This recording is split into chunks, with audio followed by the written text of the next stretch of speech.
გაიხსენე შენი პირველი დღე ციტადელში. შოკირებული ვიყავი თავიდან თუ რამხელა მასშტაბის კომპანიაში მოვხვდი. გამოწვევებით და ინტერესით სავს.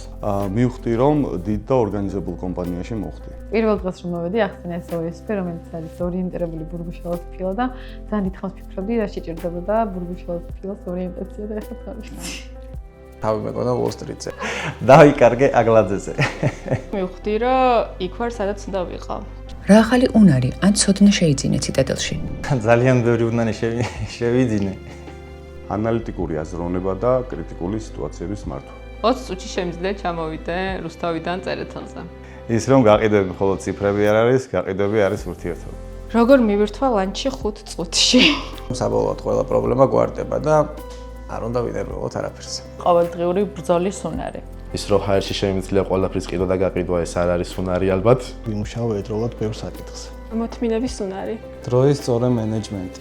სიტყვა ან ფრაზა, რომელიც ყველაზე ხშირად გესმის. გადარიცხვებზე რა ხდება? საბუთი არ არის დაწერილი.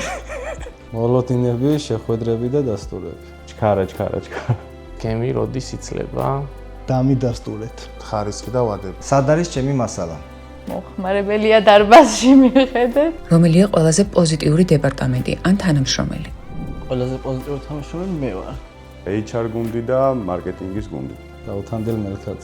დეპარტამენტი მარკეტინგი, რა თქმა უნდა და თანამშრომელი ტარიელ ჯაფრიძე უდაოდ. ჩვენი გაყიდვების დეპარტამენტი და ლოჯისტიკის დეპარტამენტი. გაყიდვების დეპარტამენტია, ჩვენთან სულ დრაივია. ზურა თურმანიძე. მარიამ აბაშიძე ნამდვილად. ბეკა ფანცულაია. როლანდი ნაჭყებია. რა სიტყვა ან სლოგანი შეეფერება შენს გუნდს? Wall Street-ის მგელი. გუნდურობა და პასუხისმგებლობა. განსხვავებულობა და ინოვაცია. გუნდი ერთი მიზნისთვის. თავდაჯერებულობა. მოუდრეკელი. ორი თავი ერთზე უკეთესი. ერთად უკეთეს შედეგამდე. რაზე წუწუნებს სამსახურში ყველაზე ხშირად? ნაკლები დროის ქონად. დამასვენეთ მეც მშია, მეც მაქვს ჭამის დრო. ხო, ძირითადად წუწუნს ვისმენ, მე არ წუწუნე. კურსის ცვლილებაზე და ტრანსპორტირების ფასის ზრდაზე. რას აკეთებ შესვენების დროს? ვიყენო განტვირთვისთვის. გვაქვს შესვენების დრო არ მახსენდება. ვუყურებ როგორ ივსება არმატურის ბაზა არმატურით. რა გაძლევს мотивაციას სამსახურში? გამოწვევები და მიღებული შედეგები. ალბათ მაინც საკუთარი თავი. ჩემი სამომავლო გეგმები, რომლისთვისაც ამ გზის გავლა არის საჭირო. ანაზღაურება და განვითარების შესაძლებლობა.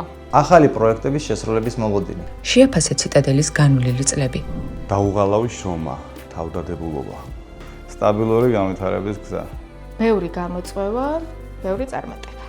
ციტადელის ისტორია ასოცირდება ვულკანთან, რომელიც დაგროვილ პოტენციალს სწორ დროს ძლიერ ძარად და განვითარებად გარდაქმნის. რას უსურვებდი ციტადელს? ბევრ წარმატებულ პროექტს. ადგილობრივ და უცხოურ ბაზარზე დომინაციას. ბევრ მომხმარებელს. ინოვაციებს. ბევრ სანდო პარტნიორს. უსურვებდი გადაწყვეტილებებს, რომელიც ბაზარზე არსებული ტენდენციებს კი არ მიჰყვება, არამედ ქმნის რაღაც ახალს, ჯანსაღს და ღირებულს.